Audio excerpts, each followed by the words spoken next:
Buenos días, Juan. Bienvenido a esta biblioteca de nuestra Facultad de Enfermería, Fisioterapia y Podología. Digamos el nombre entero. Toma ya. Muchísimas gracias por venir. Nada, ha sido un verdadero placer y una pequeña sorpresa de poder dar un poquito más para las charlas de la biblioteca y también pues poder abrir un poquito más melones de otro tipo de trabajos que están muy relacionados con los vuestros. Totalmente, así vamos a verlo, ¿no? A lo largo de la entrevista. Bueno, si quieres vamos a empezar, vamos a nombrar ya a tu hermana. Tú nos conocías ya con anterioridad porque tú no eres chico Complu, pero alguien muy cercano a ti sí, ¿verdad? Sí. Bueno, aunque soy medio chico Complu porque empecé geología aquí al lado, aunque no la acabé. No la acabé en ese sentido, pero mi hermana mi hermana Celia hizo aquí toda su educación en enfermería. Y bueno, pues su trayectoria ha sido muy meteórica, ¿no? Hasta acabar teniendo ya el doctorado también. Pero vamos, ella es una orgullosa de ser una enfermera de la Complu, que además pues aprendió aquí muchísimo, tanto que también incluso me ha llegado a salvar a mí, de una manera más psiquiátrica, pero me ha llegado a salvar a mí también, así que se lo agradezco muchísimo. Pues bueno, pues vamos a darle la enhorabuena a Celia. Voy a aprovechar y como actual profesora de la facultad, enhorabuena Celia por esa trayectoria tan impresionante y gracias por ayudar a tu hermano, que así le tenemos hoy aquí, ayudándonos a nosotros. ¿Eres doctora? Piénsatelo. Hombre, mola mucho ser doctora. Además, sabes que todos los malos tienen de nombre doctor algo, así que vas bien. Puedes ser protagonista de una novela, ¿no? Efectivamente. Bueno, pues vamos a hablar un poco de tu vida personal y profesional. Tú eres actor, correcto, director y productor de obras propias y ajenas, ¿no? Sí. Cuéntanos, ¿cuándo supiste o de qué manera te llegó a ti la inspiración de ser actor? Bueno, ¿Cómo lo supiste? Ser actor llevo haciéndolo desde bastante niño, siempre me ha gustado desde los vestuarios, los cambios, la interpretación. Luego, cuando me fui haciendo más adolescente, entré en un mundo que en ese momento era bastante submundo, que era el mundo de los juegos de rol. En el fondo seguía siendo una interpretación y estabas interpretando personajes. Hice certámenes de teatro en el colegio, siempre participé en ese lado teatral. Y aunque empecé luego geología y me di cuenta que estudiar no era mío, mis dos padres son geólogos, entonces algo tenía yo ahí. Claro. Se me daba bien, pero me aburría muchísimo. Luego intenté saltar a comunicación audiovisual y luego dije, mira, no voy a seguir estudiando. Y me puse a trabajar. Pues para no ser un nini. Y entonces estuve trabajando en diferentes trabajos, primero azafato de vuelo, azafato de tren, luego acabé dando en sitios de formación, vendiendo formación, y empecé a tener situaciones más depresivas, que llevaba ya desde hacía tiempo cargando. Y con una de esas fechas fue cuando mi hermana, pues viendo cómo había caído en una depresión, había desaparecido del trabajo durante más de un mes, me podrían haber echado sin ningún tipo de problema. Tuve la suerte que mi hermana dijo, aquí hay un patrón, hay un problema y lo estoy viendo. Estaba ella justamente a punto de acabar la carrera en ese momento y vio ese patrón y de repente lo puso sobre la mesa. Eso me llevó a que tuve mi primer ataque de ansiedad grave, de esos de los de que uno se queda completamente bloqueado, de que no puedes moverte. Ella me ayudó a salir de ese ataque de ansiedad y me di cuenta que tenía razón y que tenía que buscar una ayuda más profesional. Ahí es cuando empecé a buscarme otra vez psicólogos y psiquiatras, porque anteriormente había tenido de niños psicólogos, pero porque parece ser un niño con altas capacidades, que esas altas capacidades fueron una maldición porque ocultaron todo lo que venía detrás. Y claro, no me colocaban en el lado, no, este chico es vago, una cosa así, entonces lo dejaban pasar porque como era un tío... Porque no se veía lo que había detrás. No veían el problema que había detrás. ¿Por qué no estudiaba? Y digo, porque normalmente me había leído los libros antes y no me hacía ni caso en clase. Pero bueno, ella fue la que saltó eso y con eso pude ir a eso también a un psiquiatra. Después de probar con 2 o 3, encontré una persona que sí me consiguió ayudar. Me dijo, llevas toda la vida queriendo este lado interpretativo. Había estado participando con pequeños grupos de teatro durante todo ese tiempo. Había incluso días de los que no dormía para poder estar en el teatro en un sitio y luego irme a volar como azafato a las horas de después, y casi diciendo, lo único que hago es ducharme, ponerme y ahora mi papel, ¿no?, de azafato. De azafato y a ganar dinero. Y me dijo, ¿por qué no lo intentas? Y entonces pues paré todo. En ese instante paré todo y me volví otra vez al mundo de la interpretación, me metí en otra escuela, ya había estado en una escuelita, la de Cristina Rota, pero como tenía que trabajar, al final lo acabé dejando, como he ido dejando cosas que tenían que ver todo con mi bipolaridad y con mi trastorno límite. Y me llevaron a hacer interpretación. Todo este lado de la interpretación fue para mí un avance increíble. Me sentí mucho más cómodo, me sentía más feliz conmigo mismo, empecé a tener unas ideas y proyectos más personales y se notó. Y ahí pues siempre he tenido el apoyo de Celia al lado, que era la que en el fondo siempre empujaba un poquito para salir de esos, vamos a decir, trabajos más convencionales que a mí me generaban más frustración. A mí hacer todos los días lo mismo es algo que me cuesta muchísimo. No soy una persona que pueda decirte de costumbres, ni siquiera te puedo decir de regularidad en ningún tipo. Tener la posibilidad de tener esos cambios continuos, es más, yo cuando disfrutaba en cualquiera de los otros trabajos es cuando pasaba algo.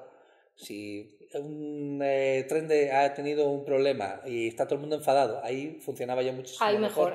En esos ámbitos te mueves, en esas aguas te mueves tú mejor, muevo mucho más cuando hay más caos, cuando hay un cambio, cuando la gente parece que está más estresada. Para mí me siento como si todo el mundo fuera más lento, como el universo me fuera más lento. Sí. Dijo mi hermana que en su momento, si me hubiera metido en enfermería, me habría venido de perlas haberme metido con los chicos de las ambulancias. Pues ese es el caos absoluto. que se me habría venido de perlas. Y bueno, pues empecé con esto y hubo un momento en que la Fundación de Enfermería estaba buscando pacientes simulados y querían actores para hacer de pacientes simulados. Yo ya estaba en una trayectoria en la que empezaba a hacer obras de teatro, empezaba a producir algunas mías, estaba en dos compañías, en una que he fundado con mis compañeros y otra de un grupo de argentinos fantástico que me han enseñado un montón, y me surgió esta posibilidad y dije, bueno, vamos a probar. Al principio fue para emergencias extrahospitalarias, con lo cual era mucho más fácil. En el fondo era, vamos a ponernos una herida en un sitio con el hueso aquí saliendo y pues que tengan cuidado con ese tipo de cosas, que me duele mucho, que tengan cuidado con las cosas.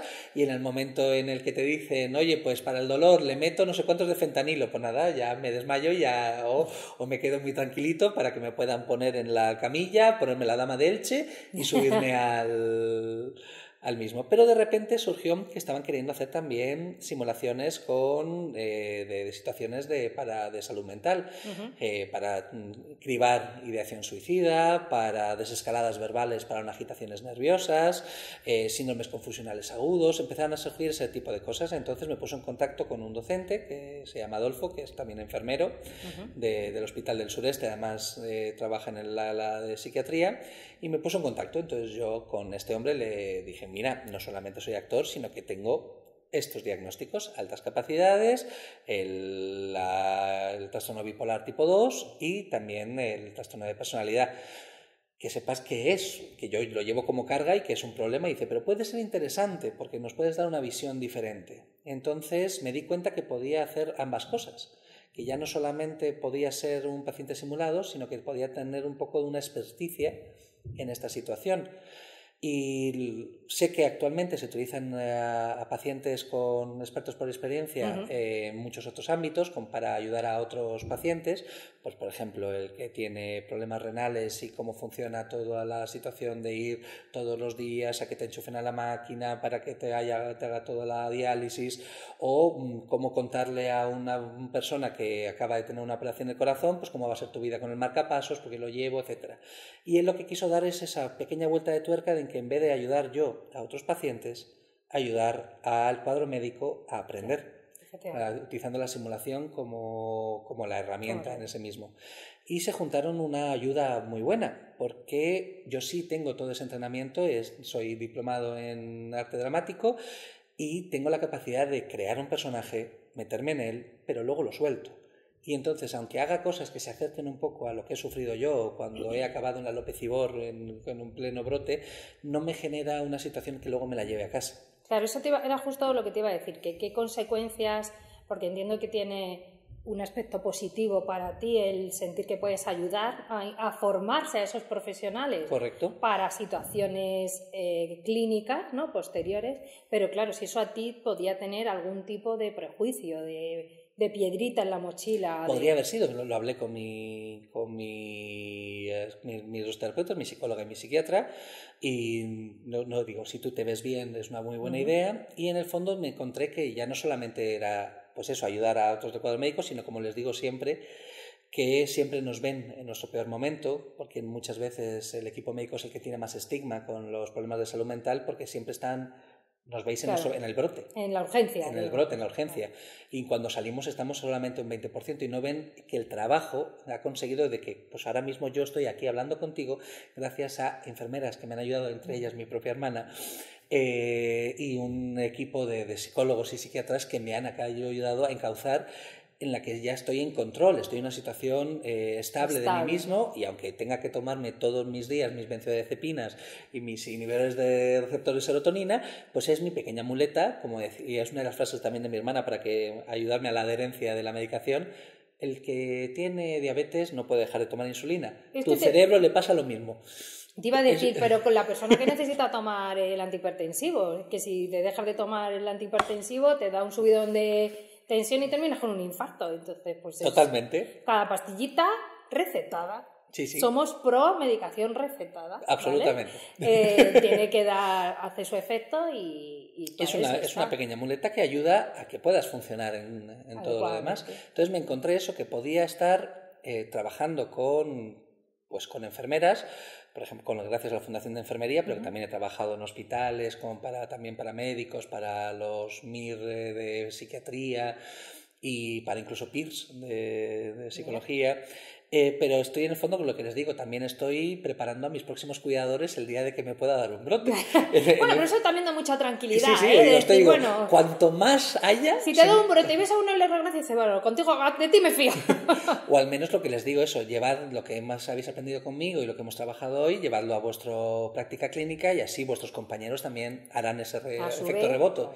Entonces, si tú le dices a un compañero esto funciona, normalmente sueles hacer caso a un compañero o compañera tuya. Sí. Cuando algo no funciona o funciona, normalmente os lo decís entre vosotros, y es una manera también de aprender. Claro. Digo, pues mira, esto funciona, pues vamos a usarlo más, vamos a ver cómo... Y en el fondo estoy intentando que mi granito de arena se convierta en esa pequeña duna que luego, pues ya sea a mí o a cualquier otra persona que esté en un brote, pues que tengan una experiencia un poquito más interesante y un poquito más especializada para tratarnos, en el fondo con esa humanidad, que es en el fondo de lo que también peleo. O sea, que hay muchas veces que cuesta ver la humanidad cuando tienes un diagnóstico. A veces el diagnóstico te anula completamente. Muchas veces yo he dicho soy bipolar, tengo que recordarme a mí mismo, padezco de una bipolaridad, padezco de un trastorno límite de personalidad, trastorno de personalidad como se llama ahora, y padezco, aunque parezca que sea una cosa buena, altas capacidades, que para mí siempre ha sido una maldición más que una bendición. Pues vamos a intentar, vamos a reconducir un poquito, ¿vale? Claro. A otro aspecto de tu vida, que es tu faceta como director. Sí. ¿Qué tipo de obras, de qué género sueles interesarte para dirigir o para producir? La verdad es que me encantan los musicales, pero es muy difícil producirlos porque económicamente no tengo Hay dos ideas todavía pendientes, pero cuando nos hagamos un poquito más grandes, tengo un compañero que trabaja de la compañía que trabaja para Esmedia, y siempre me dice, cuando estemos un poquito más, le intentamos vender a Esmedia esta pequeña idea que a lo mejor nos deja un huequito. Pero ahí está en ese sentido. También en general suelo hacer comedia, no te voy a negar que me gusta, y además es más fácil de vender, sobre todo después de la pandemia la gente quiere más el contacto físico con cierta sonrisa, pero como ves tengo un poquito de lado también más reivindicativo, sobre todo con el tema que tenga que ver con la salud mental. Siempre me va a salir un poquito más. He estado ayudando a crear hace nada una obra que se llama Adulto Funcional, que estoy deseando que tenga un poquito más de presencia, y en su momento iba a actuar en ella, pero no tuve, he tenido ahora mismo situación familiar un poco más problemática, en la que necesito ayudar más a mi padre, que está muy malito, y tuve que bajarme un poco del carro, pero era un trabajo en el que todo el tiempo estábamos hablando de todos los problemas de salud mental que hay ahora, pues iba a decirte en la generación millennial, pero en el fondo están un poco en todas partes. Los millennials, la única cosa que veo es que están más dispuestos ahora a escuchar que hace falta protegerte y cuidar tu salud mental. Así que tengo ese lado un poquito en ese sentido. Me he llevado un par de premios de dirección, sobre los Gustavitos en su momento de la Escuela de Teatro. Gustavito se llama. Sí, el premio Gustavito a dirección me lo he llevado 2 veces por Metrópolis, que es con quien más he estado con ellos trabajando, pero son pequeños premios, pero bien merecidos porque eran algo diferente. Me atrevo un poquito a hacer algo diferente y sobre todo tengo la suerte bárbara de que mi lado empático me ayuda a trabajar muy bien con los actores. Entonces, casi sin ser autoritario puedo sacar lo mejor de lo que encuentro en mis compañeros y eso me ayuda muchísimo. A veces lo que me cuesta es cuando tengo que yo también participar en mi propia obra, porque soy muy malo dirigiéndome a mí mismo. Hombre, debe ser muy difícil, ¿eh? No es nada fácil. Pero también digo, en estos últimos años he aprendido muchísimo. Y la otra compañía de la que te hablaba de los argentinos, que se llama MDM Producciones, que son los fieras en comedia del arte, me han enseñado muchísimo, porque llevan 20 años trabajando en España, son hilarantes, la improvisación es parte de su trabajo y entonces últimamente en todas las obras en las que participo estoy metiendo un poquito del aprendizaje de ellos, lo voy metiendo en las obras nuevas que estoy haciendo. Por ejemplo, ahora mañana tengo Quién teme al lobo feroz, que la estamos haciendo en diferentes teatros de Madrid, lleva ya más de un año. Sí, esa es muy vamos, yo la conozco, de oídas la conozco, no la he ido a ver. Si tengo la suerte de que te vengas un día a verla, que te vas a reír seguro. Seguro que sí. Es una comedia, en su momento estaba escrita como novela negra, pero con el autor estuvimos hablando para darle una vuelta, me dejó hacer un poco lo que me dio la gana y ha salido fantástico, tanto que me dejó que al final también se apuntó a ser parte de la compañía y es un miembro más de la compañía, Jorge Bodalo, que es un fuera de serie, pero vamos, tengo unos compañeros magníficos que me siguen cuando les doy ideas de bombero. Bueno, con decirte ahora mismo, tengo a 3 de mis compañeros en mi casa, a la que les he dejado mis llaves y están ensayando allí ahora mismo. Ah, bueno, pues a lo mejor nos tenemos que dar prisa para que puedan controlar. Les he dejado, digo, tú vosotros seguid ensayando y ya está. Fantástico. Limpiarme los cristales, por cierto, en algún descanso. Pero son esas cositas que en el fondo haces un poco familia para... Claro. También me da cuenta que he ido sacando también otros pacientes expertos de mis propios compañeros. Ahora trabajan conmigo algunos haciendo simulación y también pacientes expertos porque aunque no sean la misma problemas de salud mental, también saben lo que son, lo han vivido y pues... como también tienen el mismo background de ser actores, claro, pues, también ayuda a poder soltar personaje y no llevarse también las situaciones. Totalmente. Tengo una compañera que ahora está haciendo con FUDEN las cosas que tienen que ver con violencia de género para poder enseñar a las enfermeras cómo poder apartar al posible agresor, para poder tener una buena entrevista con la víctima o cómo... Y ella parece ser que lo borda, porque las enfermeras salen diciendo, pues sabe hacer muy bien de víctima y no sale sufriendo luego. Y eso que ella, pues una de las expertise que tiene, muy sintiéndolo mucho, es esa. Es que sufrió violencia. Ha tenido en su momento violencia. La verdad es que es súper interesante y esta combinación, ¿no? de facetas que tú tienes o de habilidades, de facetas, no de habilidades, el poder combinarlas y cómo son un facilitador para poder desarrollar bien tu labor laboral, ¿no? Ahora mismo sí, la verdad. Pues has conseguido encontrar la manera de que todo esté bien alineado para ganarte la vida con ello. Ha habido una gran parte de suerte, no te lo voy a negar. No, suerte de trabajo, o sea, la suerte de poder gestionarlo, pero de repente encontrar el trabajo previo, ¿no? Sí, el trabajo previo sin duda, que siempre digo que está la suerte y la buena suerte. La buena suerte es que ahí lo que hemos trabajado juntos, lo que hemos hecho todos, lo que hemos preparado nuestro huequito para ver si nace algo en tu parcelita que te has ido trabajando. Pero está el pedacito de suerte de repente encontrarte con la persona adecuada en el momento adecuado y que de repente ¡pum! Oye, que pues eso, a mí yo no sabía que existía el paciente simulado hasta hace unos años. ¿Y qué proyectos, ya sea como director o como actor o como paciente, que también antes me has comentado, creo que era fuera de cámara, que estás pudiendo colaborar un poco como docente, ¿no? Dentro de la simulación?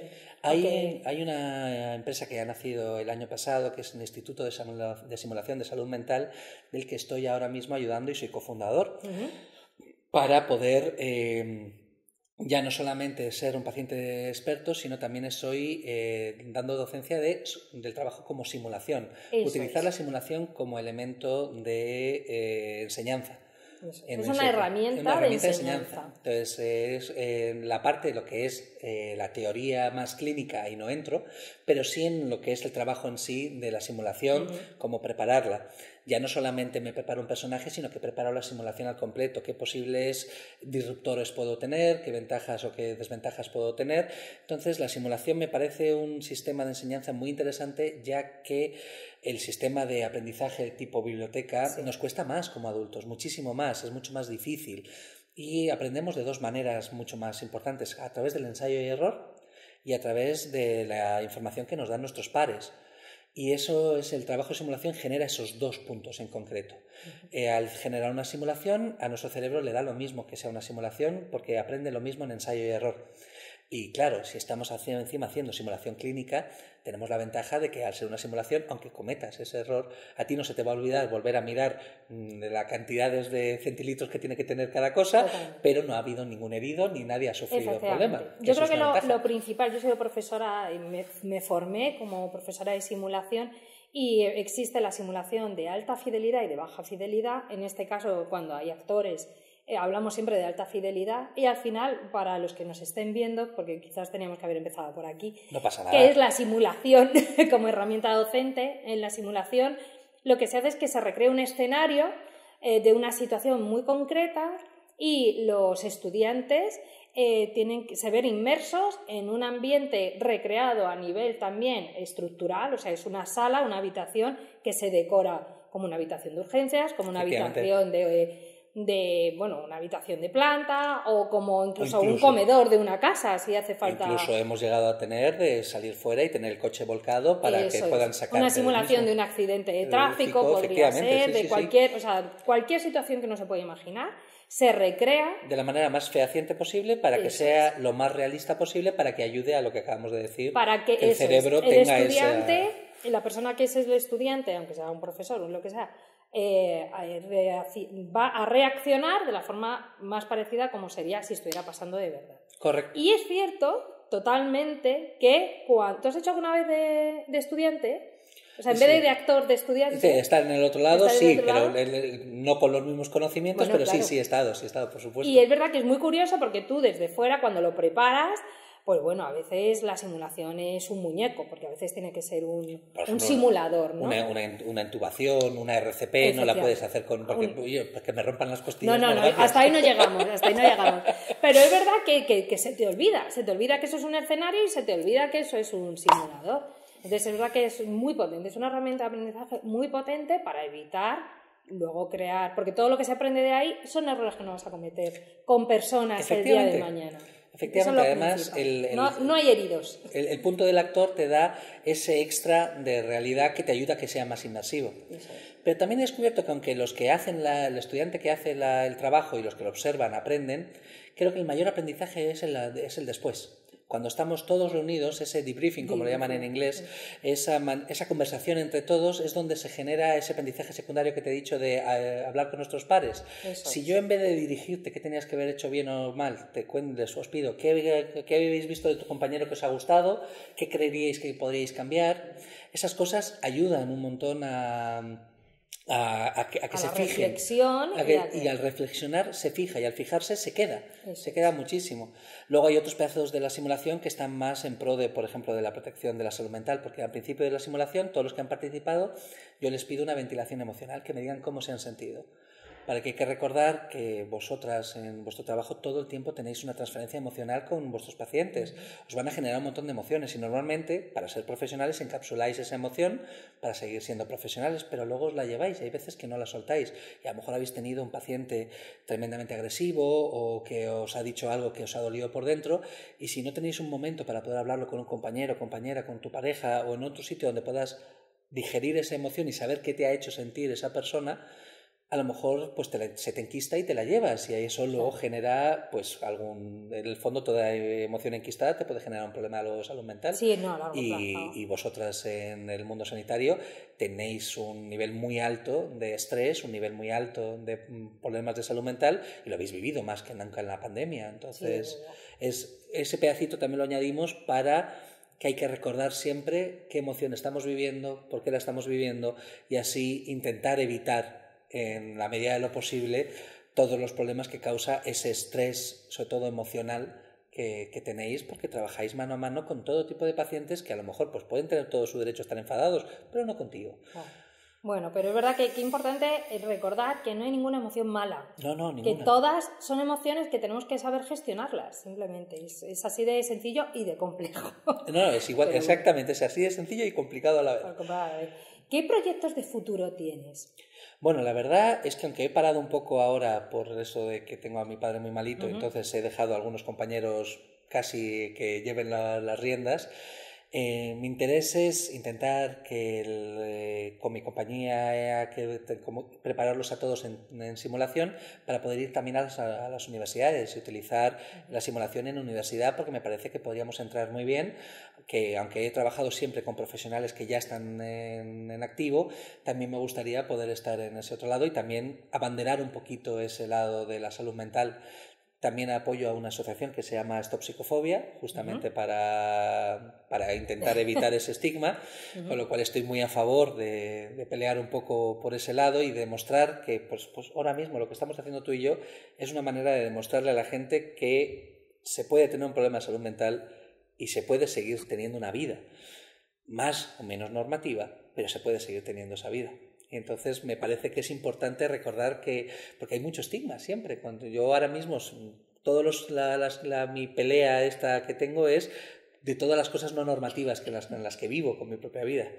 Lo otro lado es conseguir que se nos conozca lo suficiente como para que los proyectos de la compañía ya no estén solamente en los teatros off, sino que nos podamos ir a los pueblos de Madrid o que tengamos la suerte de trabajar en alguno de los grandes teatros de Madrid. En el fondo estamos sin parar. Tengo a compañeros que están sacando cosas para hacer de cortometraje.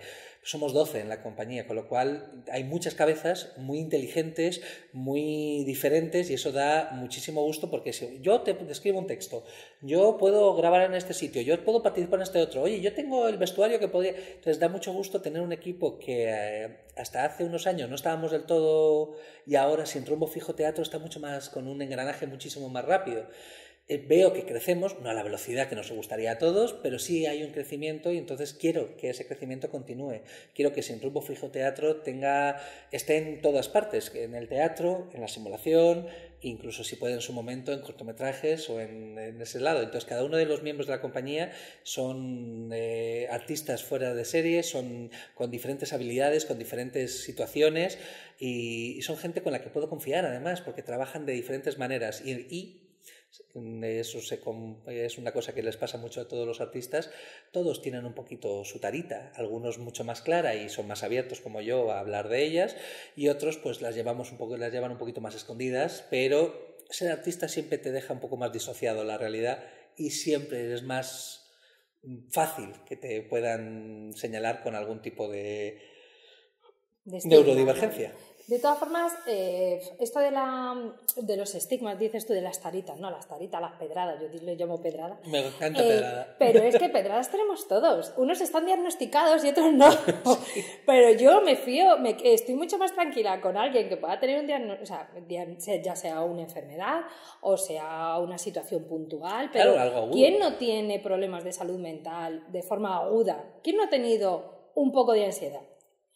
Hoy en día, todo el mundo, en mayor o menor medida, puede necesitar medicación, no necesitar medicación. Has podido a lo mejor gestionarlo tú, con ayuda de un familiar, o tú solo o sola, o con un psicólogo, o no, pero que es que hoy en día, o sea, quien esté libre de salud mental, que tiene la primera piedra, porque no es real. Y mejor, una persona que es consciente, que tiene una situación que tiene que aprender a gestionar, o que necesita una medicación, que tiene unas personas que le ayudan a encauzarlo y que se tiene una vida maravillosa, con tus características concretas y yo con las mías concretas, con mis pedradas concretas, que se puedan llamar de una forma u otra. Me gusta mucho pedradas. Entonces creo que eso está muy bien el trabajo que haces y oye, mi enhorabuena por ese trabajo de visibilización, porque creo que es fundamental de cualquier otra situación también, pero en concreto sí. De salud mental, pues hay que ponerlo encima de la mesa. Esa es mi bandera, quiero decirte. Abraza tu pedrada, no pasa nada.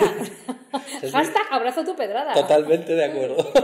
Esa es mi pequeña bandera, pero vamos, estoy a favor de toda bandera que haya que sacar para que seamos un para normalizar la diversidad de todos en todos los ámbitos. Absolutamente.